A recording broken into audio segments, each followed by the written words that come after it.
Facing fear is a decision. And I realized that what my ego was concerned about was being harmed or killed by myself. And I was depressed and I felt cut off and I didn't know what my purpose was or my direction in life. And the small self is an aspect of how we're taught to know ourselves. And I said to the universe, this is my fear. This is real for me. This is my fear. You don't have to react. Being causal means you understand that you cause a fundamental change. You matter to the universe and you matter to source, and you feel it and you feel like source is with you. Right now is sacred. Everything is sacred. People are awakening, and I'm not sure any of us want to take on the definition of being awakened in a complete kind of way, because I think that there's a natural evolution to awakening. I think we are connected with the unity energy of the universe all the time.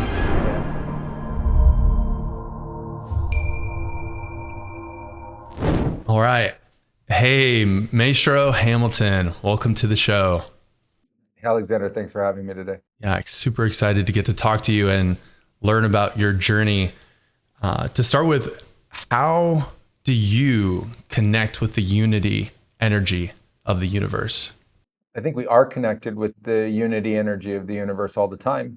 And I practice a method that I created called Sanctuary and developed that represents a transcendence of the illusion of separation, and that we embrace the unity energy of the universe all the time in a constant state of flow and creation and evolution. And we embody it through the heart and know it as the universe itself. And you've had a personal journey of years deep in the indigenous jungles, practicing with sacred ceremonies, this sacred medicine of ayahuasca and San Pedro, and different ways to transport your consciousness to be able to learn things from outside normal, everyday awareness. What have you discovered about unity? Like, how does that word evolved in your lexicon, and how does it energetically feel like through you and through your actions and words day to day? When I started the path over 20 years ago, it was only a word, and everything felt separate and far away and big. And over time, what I saw through the ceremonies and experienced in my own consciousness is really how interconnected everything is. And we get taught that there are so many things that feel like they separate us, but they're actually what connect us. And so the space connects us right now, even though we're in different parts of the world. The earth connects us.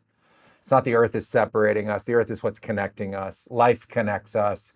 And all of that comes from unity or unity energy or unity consciousness. And so it's just seeing and experiencing the nature of that connection. And I think the way that it impacts you is that it helps you mature in your life, to be able to move beyond the hurdles and the things that when you're younger just get you tripped up and, kind of take you into that small self kind of place.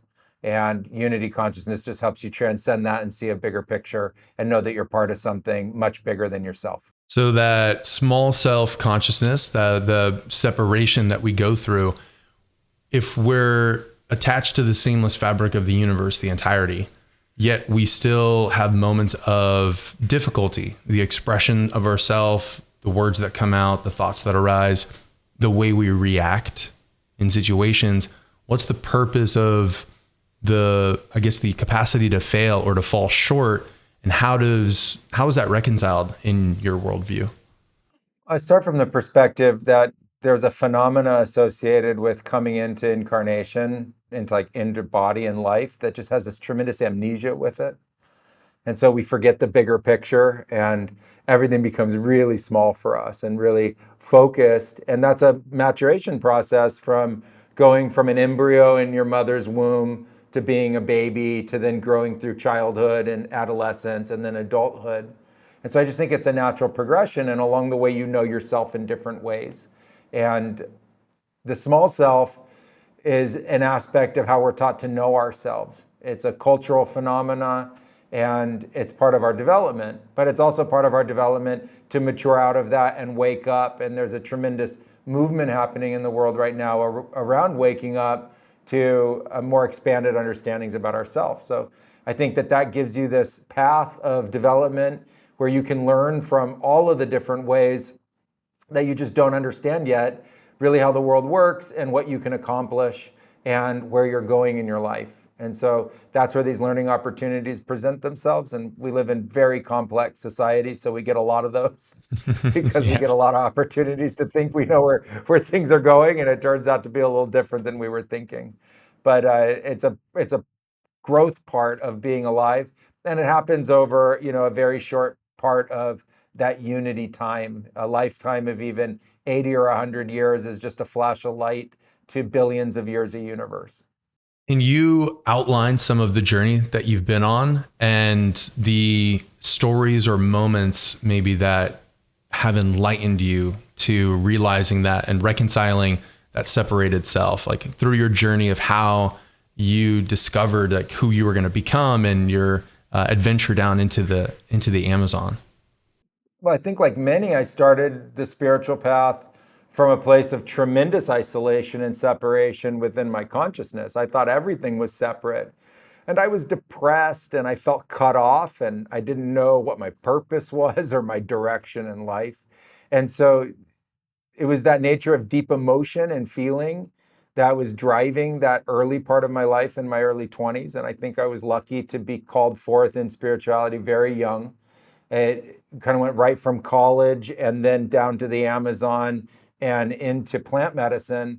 And that was an immersion that was so whelming and so intense in my early 20s that it was just like shifting channels on a TV from one kind of show to another. My life that I left behind really was left behind, and the life that came after really was a unique apprenticeship into the Amazon and a new way of life. And I think that was the first and most formative experience I had, was just going and living in a forest off grid beyond where other people were living and just learning how to survive in the forest, and including with that very intense plant medicine journeys. And then that progressed as a path. I was trained by one of the greatest mystics of the forest in that area. It's quite a legendary tale. And I got accepted into his lineage and embraced by him. He was in his mid 80s at the time, named Julio. And I got to go through traditional apprenticeship with him and go all the way from beginning steps of apprenticeship to the title of Maestro, which means that you're now a guide or a leader in the community of plant medicine for the people. And that journey was both arduous and a tremendous rite of passage. And rite of passage is something that I think is desperately lacking in the Western developed societies now. We just go through school, but not rite of passage. And so I just had these deep experiences of rite of passage. Many of them push you to the brink of death or the ending of your consciousness. Many of them try to find out how strong you really are on the inside, and they take you to your breaking point. Other rites of passage are just about stamina and you're willing to stick with it and stay the course. And others are about finding your heart and digging deep into places that the mind can't go. And so I think going through those experiences were the most powerful for me early on in my training.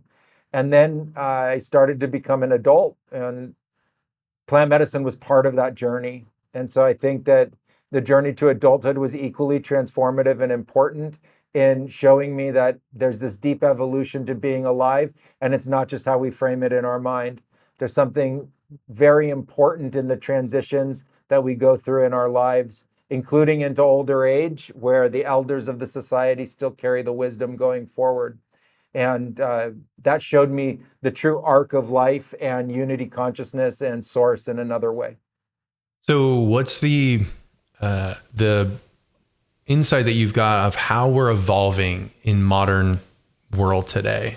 The ceremonies, the plant medicine journey, but also like the practice without, and just the daily tests that people go through. What's the evolution of consciousness, the phase, I guess, that you think or see that we're going through today? I think it's twofold in the current technologically advanced societies. It's turning over a lot of our personal sovereignty to machines. And it's the first time in history that humans are becoming the servicer of tools and machines instead of those machines servicing the people. You think about a car, a car's a tremendous movement from riding horseback, which is a tremendous movement from walking in a kind of natural technological advancement. But that tool is still in service to you. It only works when you want it to. It only operates when you take it to a certain place, and it helps get you there in terms of form of transportation. But the new technological advancements are really about tools that have a different motive and purpose, and they're extracting something fundamental from you while you're using them. Whether it's extracting money and resources, or whether it's extracting your time and your attention, or whether it's starting to get you to participate with it based on a reason that you're not even aware of. And so I think that that's a big transition. And I think that that leads to my second part, which is that part of the population is headed in that direction. And there's another part that realizes in the face of that how important they are as a soul and how important they are as a spirit. And their spirituality is coming forth, and there's now interest in facing the traumas of life, and then with that the awakening of consciousness. And even the word consciousness is coming into common vernacular. People are starting to use it in common forms of speech, and I'm hearing it a lot more. I was interested in it in 2002, 3, 4, 5, 6, and there were a lot less people, and now I'm hearing it a lot more. And so that just lets me know that there is an expansion in consciousness taking place, even though we see this huge push for technological advancement. And that's, I think, still the most important thing that we have in our lives, which is this advancement of who we are as human consciousness and what we share as culture. Yeah, beautifully said. What are the attributes of an awakened person? Well, first, I would like to start by saying that I think people are awakening. And I'm not sure any of us want to take on the definition of being awakened in a complete kind of way, because I think that there's a natural evolution to awakening that takes place. And I would like to think that we continue awakening through our whole life. And there are different stages of awakeness that we go through. And I think the first thing that you start to see in that progression is somebody going from closed-minded to open-minded. And then they're willing to think outside their box. It's not that there is a box. The box is all thought happening today, just not all of it's accurate, not all of it makes sense, and not all of it is something that we can address and understand. But you go to an understanding that there's more going on and you're open to it. And then you start to realize that in what humans have called spirituality or spirit, there's a lot happening there.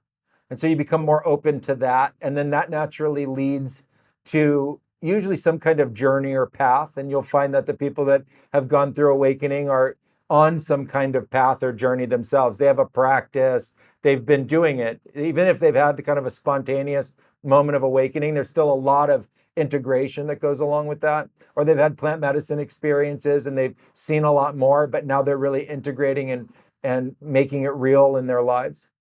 And then from there, you start to see them come into contact with this understanding of consciousness. And as they start to reach their consciousness, they realize there's healing that takes place in their mind and healing in their body, and the connection of mind, body, spirit becomes very real. They also become introspective and understand that they haven't always been the best version of themselves. And there's a reconciliation associated with that, and a deep forgiveness that's expressed with themselves and with the world. And then that ultimately leads to more expanded states of consciousness.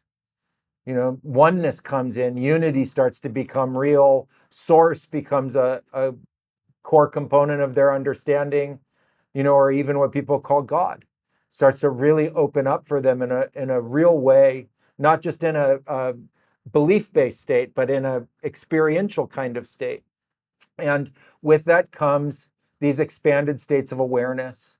And in those expanded states of awareness, they have deeper dreaming or deep meditations, realizations and revelations come forth, and or visionary experiences.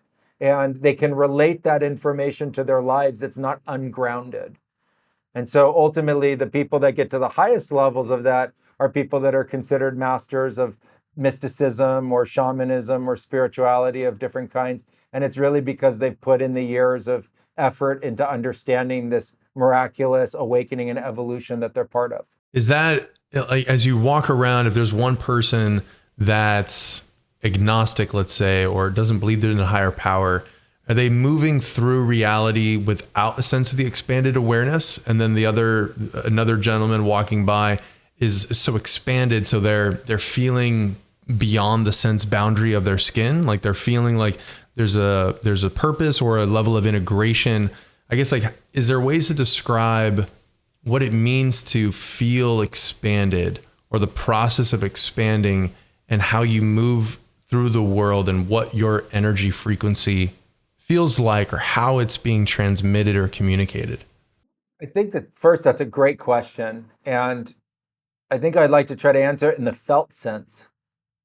So feel what it felt like on one of those days for you when everything's just really dark and you're just in your thoughts and you're walking down a street and there are people on that street, but you don't feel connected at all to anything and your mind is just racing and you have this heavy feeling in your body. That's what I think is when you don't have that felt sense of that connectedness and that awakened state. You feel isolated and cut off. People say nice things to you and you can't hear it. People could be giving you compliments and you can't feel it. You don't want to believe that it's true. And there's just so much mind. There's so much mind to that state that people get lost in. They feel like they're disconnected from their heart. They can't feel love inside themselves anymore. Love is just an abstract concept that they feel like they don't have. Or love is only could be found in a romantic relationship that could never manifest for them. And then I think you start to feel connected and you start to see the brightness and the light in the space that you're in. You start to realize that you're part of a bigger picture. And you start to realize that you're connected and that your footsteps matter.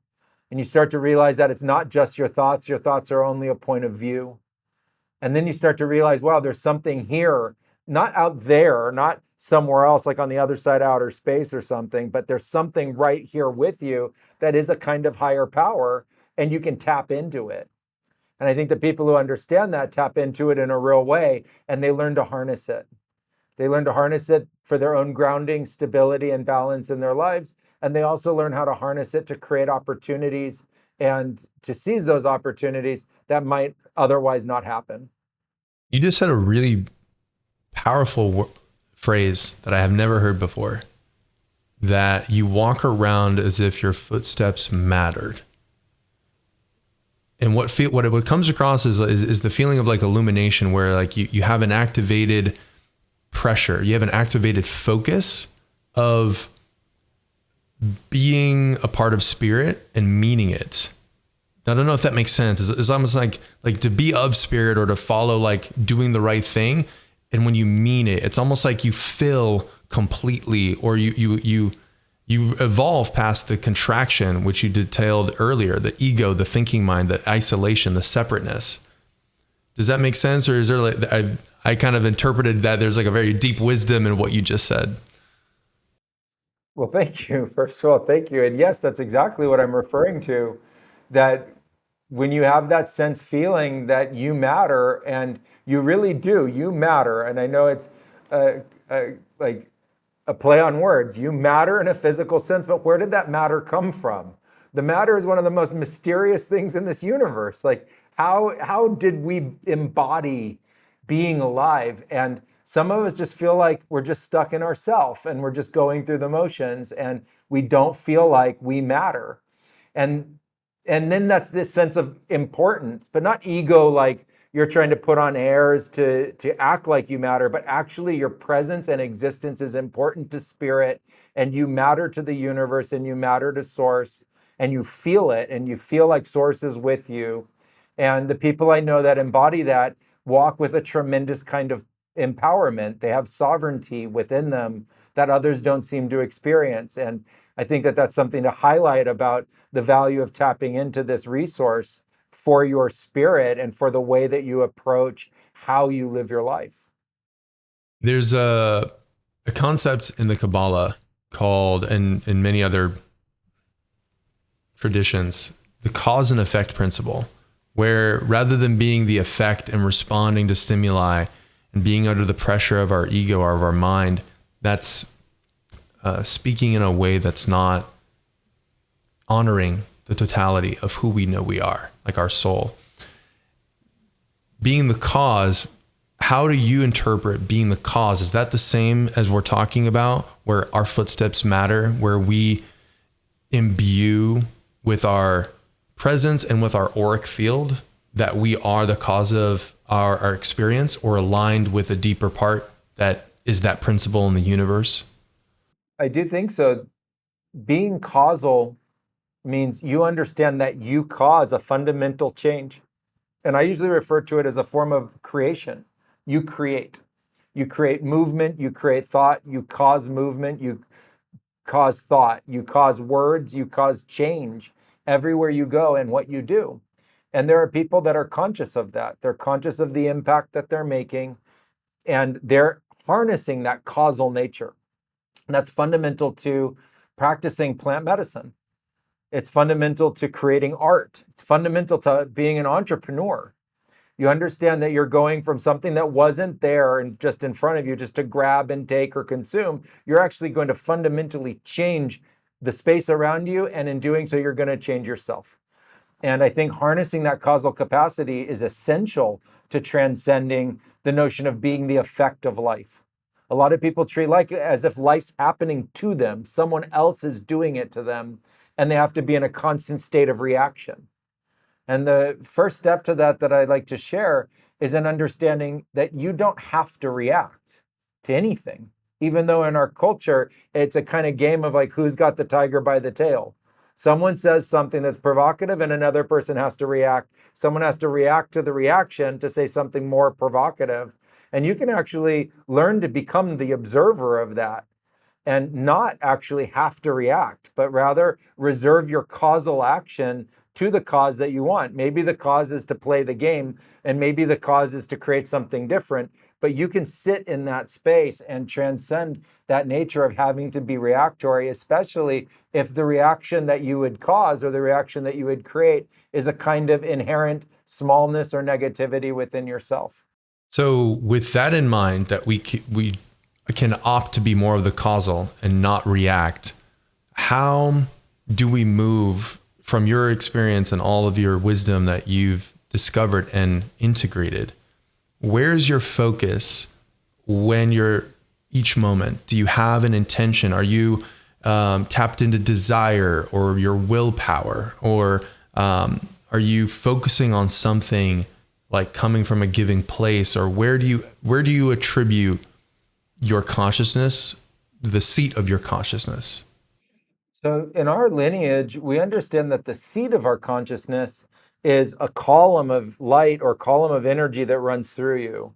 And it's also depicted in the Eastern philosophical traditions in the same way. And I always thought it was phenomenal that the deep Eastern philosophical traditions have a similar map for that as the Amazonian and Andean traditions. And so in two very different parts of the world, they've come to very similar understandings about a phenomena that is fundamental to us.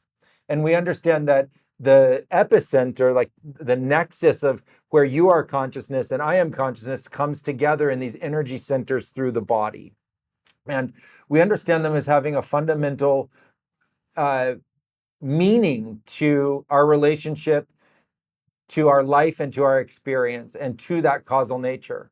And so in the lowest energies, you experience your connection to the earth itself in the material and in the physical. And then your ability to procreate and create. And then it comes up into your power and your ability to manifest and do. And then that is balanced by the nature of your connection with the universe as a form of infinite unconditional love. And that gets expressed through you, this nature to create language and create communication with other beings that are here. And the nature of that is to understand that creation in the form of your intellect and intelligence, and finally your connection with the whole universe. So it starts with the earth and it goes all the way to the universe, and from the universe flowing through you down in through the earth. And we understand that as the nexus of our consciousness, and that we create and we express through that. I think for people who are just starting the journey, they're going to start with a lot of mind, and they're not going to know exactly what comes next. And I think what naturally comes next is the heart. And so you go from mind to recognizing that inside you is a phenomena that gets the word love, but the word doesn't adequately reflect the feeling when there's something in your life that you're bonded with in that way, whether it's your children or a pet or just something that is so meaningful to you and you feel it in your heart. I think it starts there. And then you realize there's heart consciousness. Just like people are saying there's a brain mind and there's a gut mind, there's brain consciousness and heart consciousness.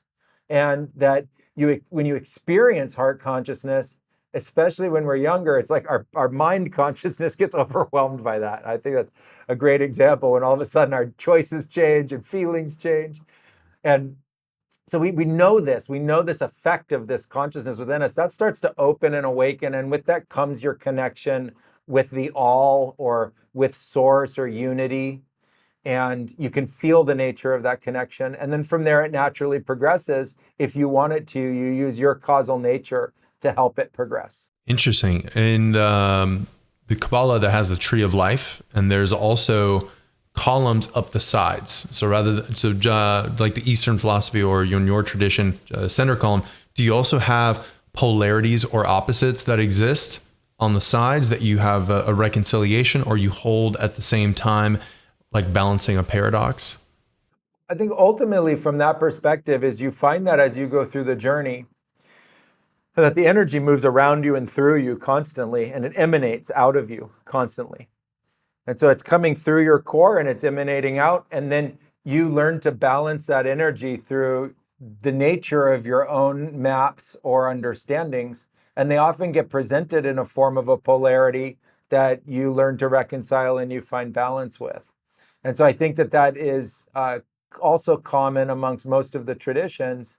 And if there's something within that that needs to be ultimately transcended or you learn through, or it needs to be healed or purified, you'll recognize that in the plant medicine journey as something that gets released or something that gets purged as you learn to reconcile and hold those energies. And then when the energy fully opens, you'll see that you were the balancing element to all of that. It wasn't an external concept. You learned to hold it all and you learned to hold it in balance. And then you're the great harmonizer of that polarity. And how is that done? Is it more from like the inner soul? Is it your soul that's doing it, or is it our earthly identity that we have? That's such a complicated question. It's a great one. I think it's a combination of all the aspects of us. And so, you know, our culture treats awakening as something like very strange or even unique in its own way. And I think awakening is part of being alive. And so I think just like as we were growing up, there's these different stages we go through. Some of these stages include parts of us turning on that we didn't even know were there. And so as that happens to us, I think of like you go through adolescence, you go through puberty, aspects of you turned on you weren't sure were there in that way. And then it kind of continues and your heart turns on in ways you didn't know either. And so pretty soon your spirit turns on, your consciousness starts turning on, your awareness of your own natural state of grounding and what that means starts to become real. Your energy starts to ground.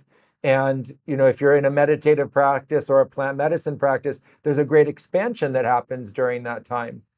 And then as that happens, you become aware of why people were talking about soul. It's not just an idea anymore. You feel it deeply within you. You know that you are soul, and that soul starts to become an important part of your identity. So I hear a lot of people in the mind say, you know, I am me and I have a soul. And pretty soon they start to understand they are the soul and they have identity and they've built identity. They feel really bonded in that. So I think when the soul turns on and the spirit turns on and your energy turns on, many people call that Kundalini awakening. When that turns on, you know, pretty soon you have the elements necessary to be able to reconcile that polarity. And when these higher levels start turning on, how does that relate with desire? Is that a word that you connect with, or to increase your potency of desire? Well, desire is such a phenomenal word because there's so many different kinds of desire. And some of those desires are things that are very nourishing to us. And some of those kinds of desires are complete fantasy. And when we understand the nourishing forms of desire, they're incredibly healthy. When you desire water, it's a hydrating, purifying thing for you. When you desire your partner, you build a stronger bond in your relationship. When you desire your well being, you create it and you create your health. And we watch these transformations happen, and you harness the power of creation and manifestation, and you can watch people truly transform themselves and reach higher states of sovereignty and personal well-being.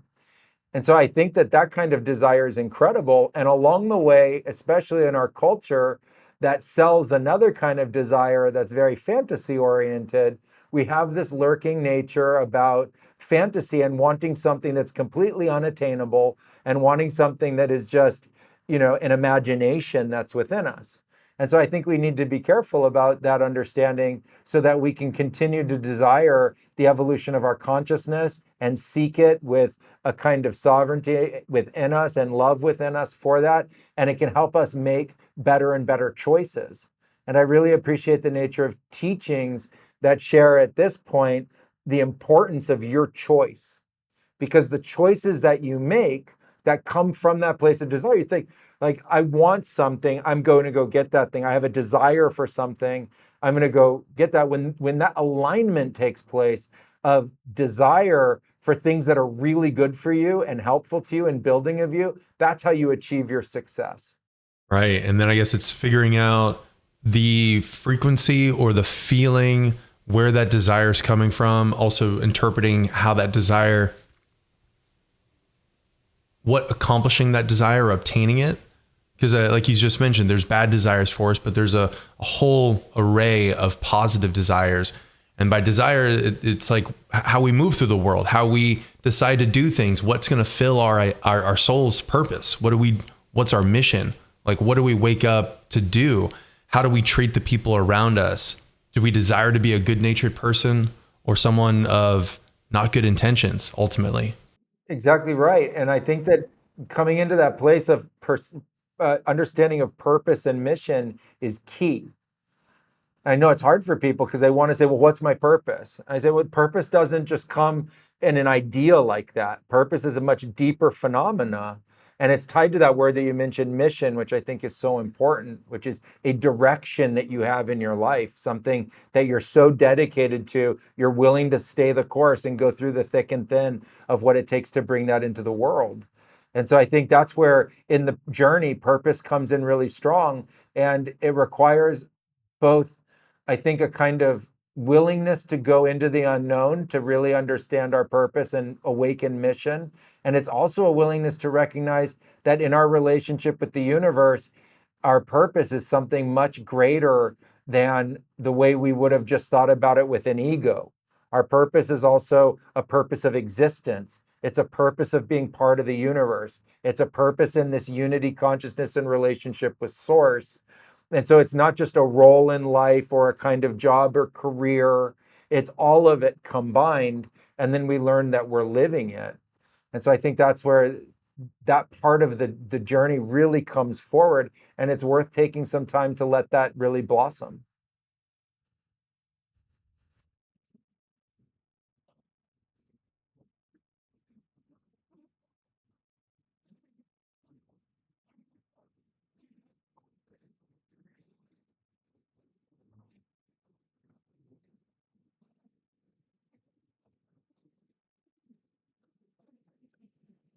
I grew up in an extremely competitive society and an incredibly competitive place. I was in Silicon Valley at the birth of Silicon Valley. And it was, this is, 23, 24 years ago in my life, I came to a place where I started to have a spiritual awakening. And I started to do spiritual activities that I was told could help me in that awakening, like a meditation or authentic movement or ecstatic dance or, something like that. And I was so wound up within myself, with an ego, I couldn't get myself to do it at first. And I finally got myself to do it in a debate with myself. And I realized that in that debate, that what my ego was concerned about was being harmed or killed by myself in this pursuit of awakening, in this pursuit of spirituality. And what was so incredible about that was because I got to ask the ego part of me at that time, well, what do you really want? And what I was able to come up with at that time was love, not some kind of punishment or extinguishing of that part of myself. And I remember my response at that time was, well, here's all the love to ego. If you want it, just have it. Like, here it is. And so I realized that I think that the ego represents in us the part of us that is still grasping at a kind of control that it doesn't have, and it doesn't know how to address it. And it's coming from a place of fear within us. Not, I'm just scared, but something much deeper. And I just call that fear. I just think it's like when you see a mouse scurry, when you see a bird fly off and ruffle its feathers, when you watch a nature show and you see a predator grab another animal and you see its eyes, this fear in that moment. And I think that the ego is coming from that place within ourselves. And what the ego needs is love and support to realize that it's an offshoot of the I am.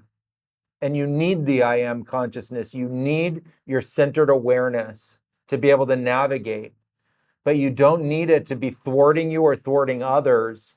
You don't need it to be antagonistic or negative or a polarity of yourself. And to unify yourself comes into loving all aspects of yourself and going into that part that's shadow and being willing to just see yourself for the totality of your glory, including your bruises and scars, and including all the parts of you that you would want to shun. And it's hard to go there at first because you're self-protective, right? It's like, it's a kind of paradox in its own right. And so, you in plant medicine, you go into love and you expand the nature of your love until it can envelop all those aspects of yourself. And then you can face them in that way. And I think that's what the ego's representing and the ego's doing. And we just need to love each other through the process of actually addressing the ego. And then it no longer has to represent the shadow within us. You mentioned earlier this like torus field. So the column of light in the tradition that you're most familiar with, and how there's levels that were either connected more below to the earth or more connected at different stages, similar to the Eastern chakra system. All of it are different levels of connected to universe. Is the auric field that's kind of, it's a beautiful imagination, like I kind of seeing how when we're balancing opposites, we're just accomplishing levels within us that are integrating and then kind of flowing back around. And the ego's role is that reactive part where is it the tug, where it's the kind of potentially it's the fear of a moment of dying or being caught in some bad situation where outcomes are not favorable. So is the ego kind of like a part of that polarity that's just tugging at us constantly, and the way we react by being it, or proactively pause and let it not get tied up in being the effect of it, we then choose to be the cause of a new observation and a new activity, a new moment, rather than just following automatics, like programming, source programming. Does that make sense?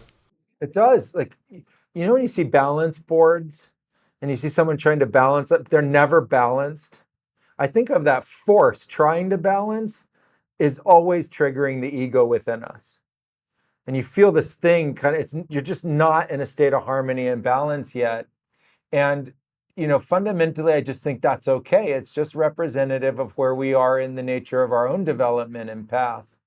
And as we go through that process, as you're describing the energy flowing through the auric field, as the paradoxes and polarities and the dualities within you come to a natural state of harmony, and you and with them comes realization and these aha moments, and you grasp it and you feel it.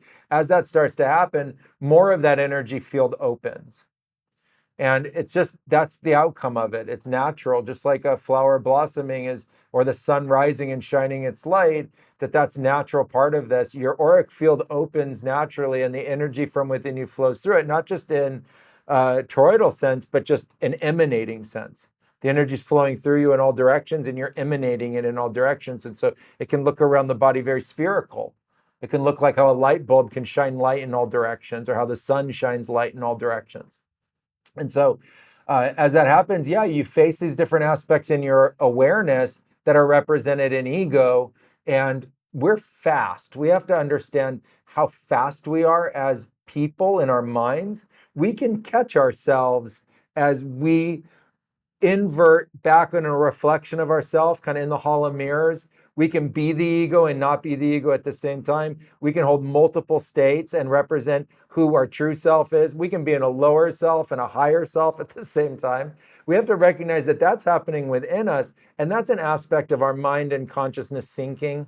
That's an aspect of finding our balance and harmony and our grounding. And it's part of our energetic awakening. We just need to write it. We got to be on the balance board and accept it through the process, which could take decades. And I know that that's hard to grasp, that we could be in this internal kind of balancing act for decades.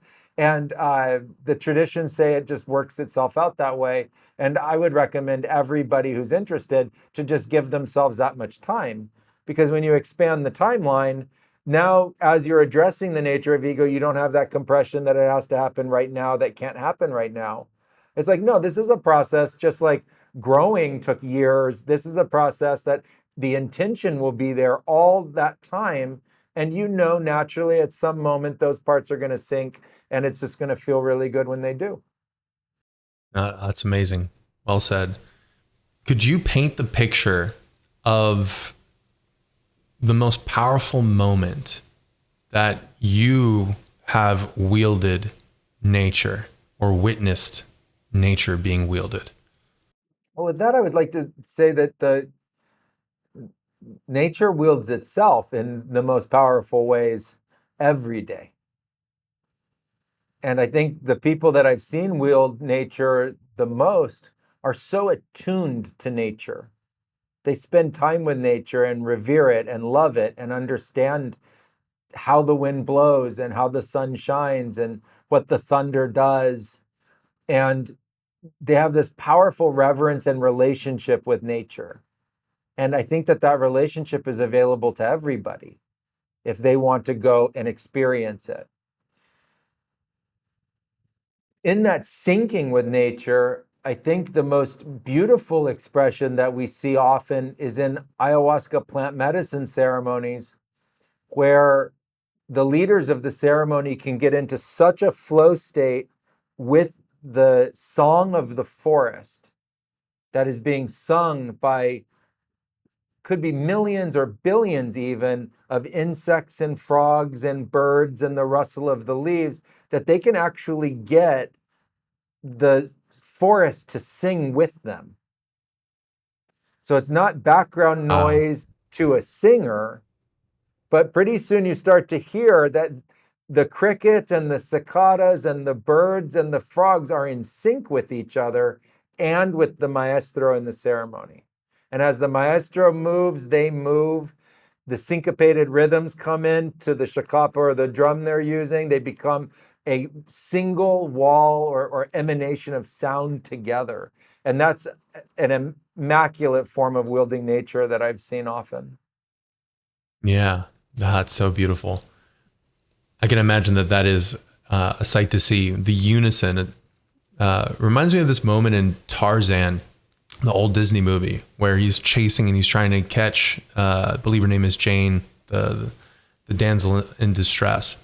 And it's such a powerful scene where he's just flying through the jungle, and the will, or the focus, the determination is so powerful that the entire jungle and the animals and all merge in that direction in unison. Similar to like what you're sharing is like where it's like the intention and the harmony, the hearts align, and the trumpets are blowing in every way in the same direction.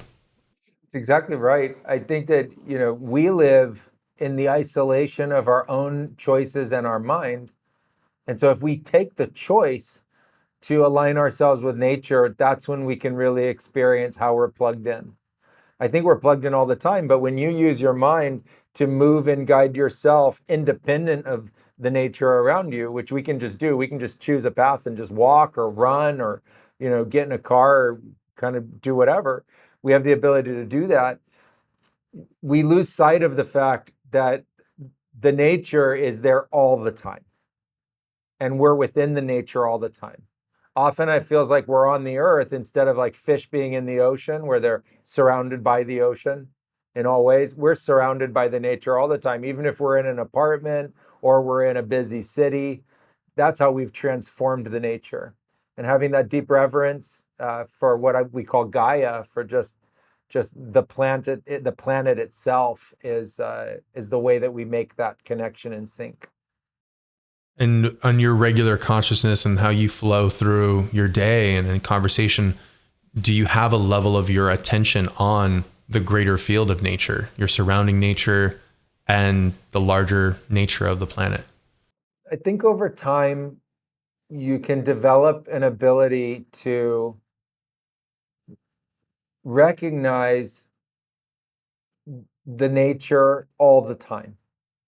But it's not like going, I'm focused on a text message. This is the nature. This is the text message. This is the nature. I'm in the grocery store. I'm only focused on what I think I'm shopping for. I think that these teachings share with us a framework for understanding nature and understanding life that now becomes the foundation for how you approach everything that you're doing. So if you were going to go on a jog or you were going to go to the gym, you know that you're harnessing nature while you're doing that. You didn't leave nature to go to the gym. You didn't leave nature to go on the jog. You know that nature is a foundational part of everything that you do. So it's kind of part of a background focus, but doesn't require that awareness all the time. Beautiful. What does it mean to meet fear and say, I'll make you my ally? I remember being in ceremony. I was in my early 20s and I was really scared. To paint the picture, I was living in the last house on a small Amazonian tributary, thatched roof, A-frame that I had built myself. 500 yards downriver lived the great Master Shaman, mystic, healer of that whole area. Upriver from me, no one lived. It was virgin, uninhabited forest of humans, but inhabited by everything else that was out there. All the great stories. The river filled with piranha, giant anacondas, Oh my jaguars that would God. sharpen their claws on the trees nearby the house. Everything that's in the stories was what we were living. And it was really scary at first, and the plant medicine exacerbated that. It didn't calm that. It showed me there was even more going on in the forest that I was aware of. It was taking me out of the bubble of whatever comfort I had. So I got all my strength and courage over weeks. I had built this up that I was going to go into this big ayahuasca ceremony and I was going to face my fear and I was going to confront it all. And I sat there and I drank this big dose of ayahuasca that should be like more than I can handle because I'm so courageous that night. And nothing happened. Nothing. Wow. I sat there, nothing happened. The ayahuasca didn't even kick in. Nothing happened. I'm sitting there next to the other maestros and they're doing their thing and nothing is happening to me. About a half an hour, 45 minutes in, which is plenty of time to have this work, I grabbed my shakapa and I was just in pain. I was in fear. I was disgusted by this. And I took the shakapa and I was just upset and I just moved it down through the air like this. Like I was going to drop it. Just I'm done. And as I did that, the room exploded in vision and light. Wow. Just that one move with my hand. And I realized in that moment that the ayahuasca and everything that I had called forth was waiting on me to address the fear.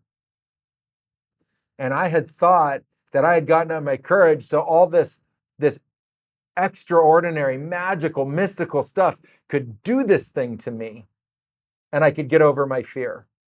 Like it was going to scare me worse than ever, or it was going to bring the gnarliest aspects of my subconscious and unconscious up, or it was going to make me face death, etc. No, it was just waiting, and I knew it could outweigh me. And I realized that facing fear was a decision within myself to get very real with just what was inside me. And so I started to face it very gently, conscientiously. And I said to the universe, this is my fear. This is real for me. This is my fear. Very calm. And little by little by little over that night, I had an incredible ceremony. It was about a 5-6 hour series of visions that very gently helped me align myself in the face of the terror that I was creating within myself about my life and about existing and about where I was living and the nature of the threats that were in that space, etc. And all the what ifs, that this could happen or that could happen. And I realized facing fear is a decision and something we choose. And ultimately, it comes to a place where it's very gentle, very, very sacred.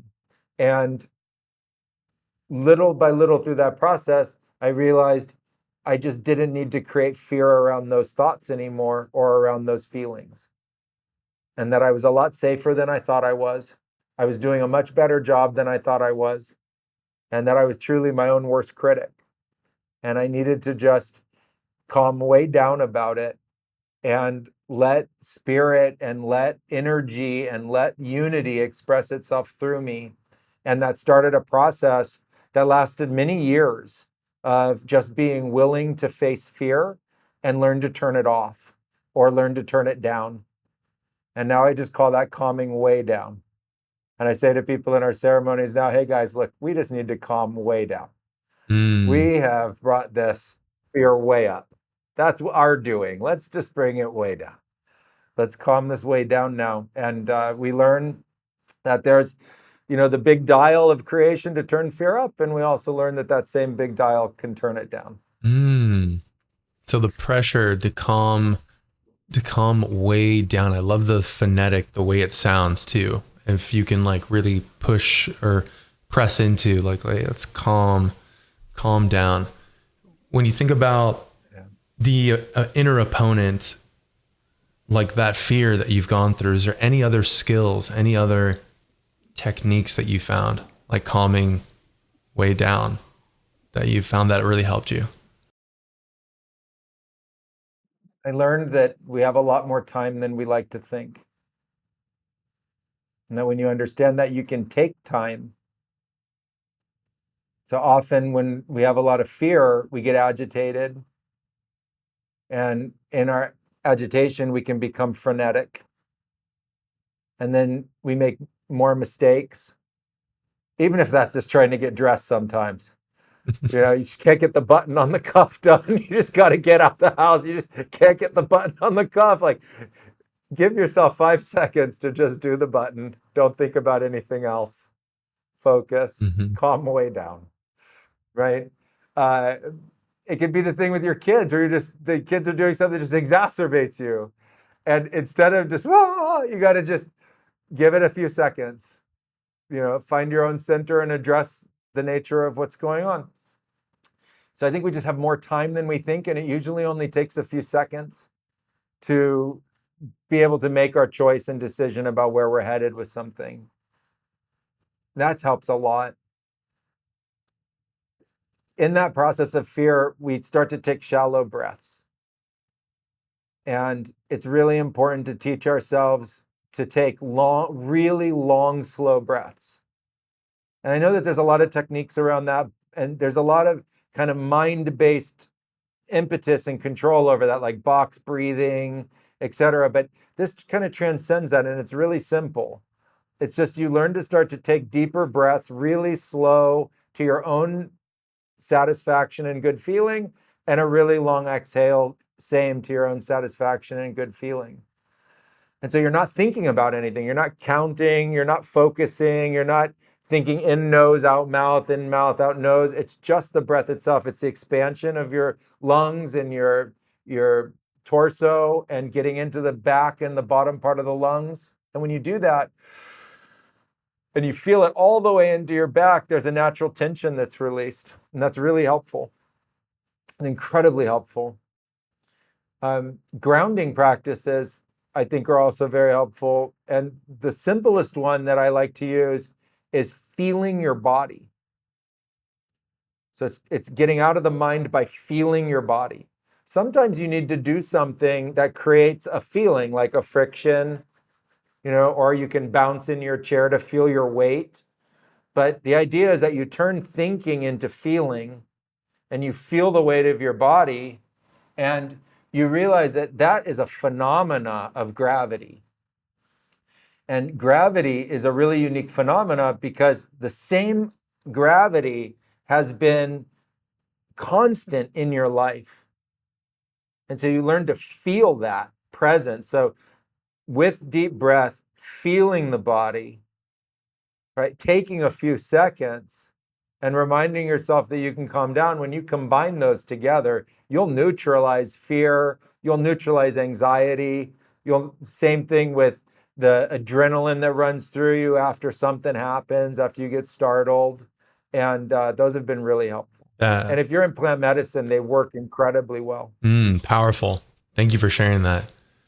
Is there any thing that's different than what you just shared in a way that you practice the sacred in your day-to-day? For me, and I would say for a lot of people, the first thing is to recognize that right now is sacred. So what we're doing right now is sacred. The conversation is sacred. Your breath and my breath is sacred. Your heart and my heart are sacred. People listening to this are sacred. Our cells are sacred. Our molecules, our atoms, everything is sacred that we're part of. And the deep recognition and gratitude for that sacredness has to come from us, because we have the power to take something sacred and desecrate it.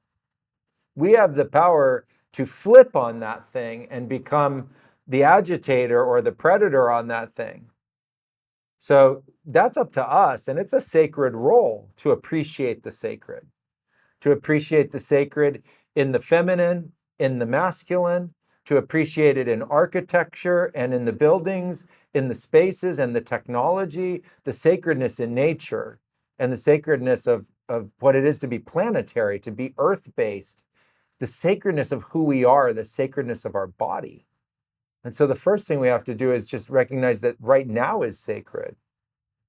And sometimes we want to give a moment to that sacredness just of recognition. Bringing that into our everyday awareness does something fundamental to us that's extremely powerful,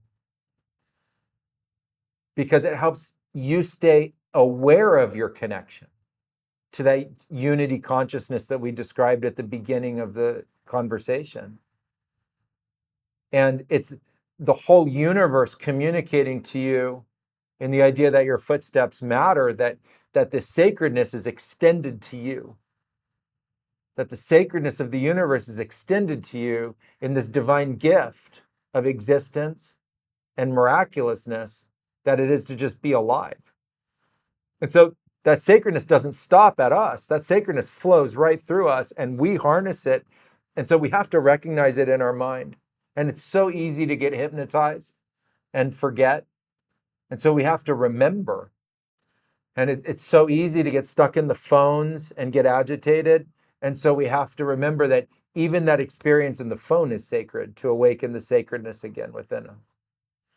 I think that view that we can take around sacredness then becomes a place of personal empowerment. Because when you're sacred, you matter. And when you're sacred, you have purpose. And when you're sacred, you don't have to do anything else to continue to be sacred. So your evolution, your path that you're on, your constant doing already by nature is sacred. And that awakened for me throughout this path that I've been on. Yeah, and then even the gentle acts of making mistakes and lifting yourself up or taking longer than you'd want to, right? Realizing that the sacred is giving us enough time, like you've said already, and to let things flow and awaken the purpose that's within us, that's waiting to be revealed when we remember and choose that for ourselves. I like to think that fallibility is part of our strength. The ability to be agile and to continue to morph and grow is part of our strength. So, how do you find within yourself a place of acceptance for fallibility? And that's part of the maturation in our egos that we go through. That it's okay to make mistakes. We don't have to seek mistakes and we can transcend self sabotage. But it's okay if we still, in some forms or another, have those mistakes in our lives and we can learn from them and we can continue to grow. Our fallibility is a strength and we have to embrace the nature of it and extend the forgiveness of that fallibility beyond us. Otherwise, we're in a battle of the notion of perfection that no one will ever actually obtain, and it makes ourselves hypocritical. And so we often see that when we point a finger, three other fingers are pointed back at us, or the, you know, the he who lives in glass houses shouldn't throw stones, or even the teachings of Jesus about he who has not sinned cast the first stone. Well, we all are in the state of one kind of fallibility or another, and that's learning. That's what it is to learn. So when we embrace the learning journey and we embrace maturation, we can accept that. And I think that that's a lifelong process. First, when I was younger, I was so desperate to get through stuff. When I was in high school, I just wanted to graduate. And when I was in college, I just wanted to graduate. And when I was in shamanic apprenticeship, I just wanted to graduate. And once I graduated shamanic apprenticeship, which was really interesting, there was no other graduation for me at that stage. They're like, you're not going to graduate again like you did. That's that. Yeah. Now you got to live it for the rest of your life. So you raced to now do that longer. I loved it. They're like, you're not a kid anymore. So now you're going to live forever. That thing, go for it. Yeah. Right. When you become an adult, you're adult for your life. And so, I think about that in this case, we will be fallible and we will learn. Mm. Yeah. We all share the imperfection and the evolving state of consciousness that's woven into us through time. I'd love to ask, I've heard your singing and medicine songs are so powerful. If there is one that comes to mind that you'd love to share, I'd welcome into this space for anyone listening to feel the presence and the love that's coming from you. Sure, I appreciate that. Uh, Part of plant medicine ceremonies are different chants, and in the Amazon, they share what's called ikaro. And ikaro are a form of connection and communication, and they're melodic. And I'd be happy to share one. I'd share one of ayahuasca, one of these plant medicines we work with.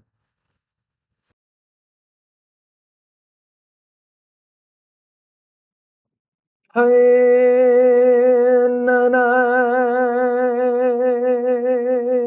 na, na, na.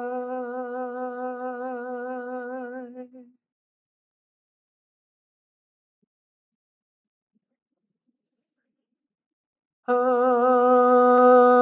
na, na, na, na, na.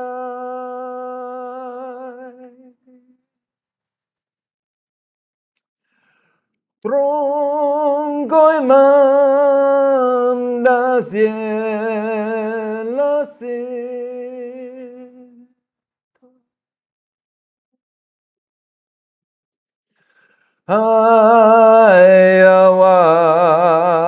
ayahuasca kunani.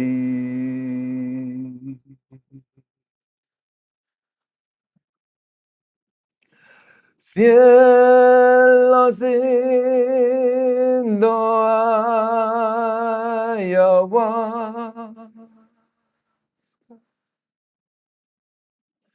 Ando e manda troncosito.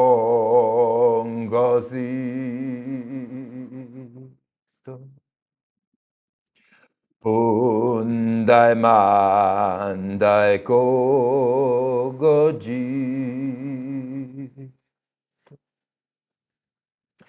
Ayudangi kurangi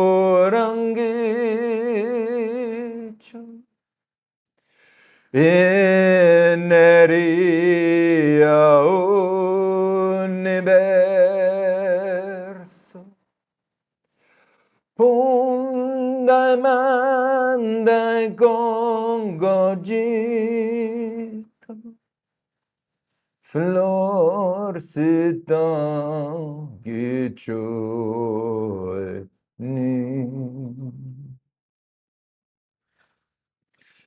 Energia remembeani.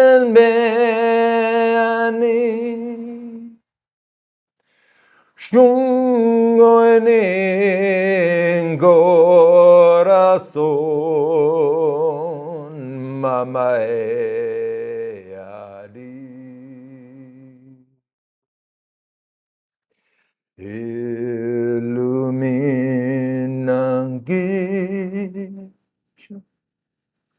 cuerpo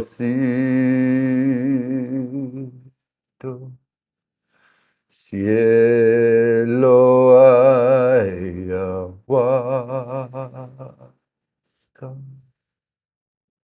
Hanai, hanai. Amazing. Thank you for sharing that. Yeah, thank you. Mm. Well, I know that we are nearing the time for our conversation today. There's a project, a group that you have. Is there anything you'd love to share about your mission and how people might be able to find out more about you? Yeah, I really appreciate that. Thank you so much. For the last 20 years, I had created and ran Blue Morpho. And Blue Morpho is a place where people come to have these experiences with us. And they can participate in ayahuasca ceremonies and San Pedro ceremonies with us. And we've brought the nature of the teachings that I've shared today into these experiences so we can transcend the intellectual into the experiential, and we can embody them together in a way that's safe. And so I'd love to invite everybody to go to bluemorpho.org and see our work there. And you can also come to hamiltonsouther.com and learn a little bit more about me if you would like to. And this June 14th to the 21st, and June 23 to 29, we're holding a very special immersion where you can come for plant medicine dieta, which is a great purification and preparation, and then experience the ayahuasca and San Pedro ceremonies in the week with us. And so if you feel called, it would be beautiful to have you come to our lodge, which is on a beautiful piece of Amazonian reserve that we've preserved for the last 20 years. And it would be beautiful to share that with you. So thank you so much. Excellent. Awesome information down below for that. And the power of that melody, the intention that comes across, like when you pour your heart into any song, but I think especially that song, that type of quality, it's just it's very awakening and expanding that field of awareness. Thank you very much. Thank you, Maestro Hamilton, man. Thank you for being on the show, The Awakened.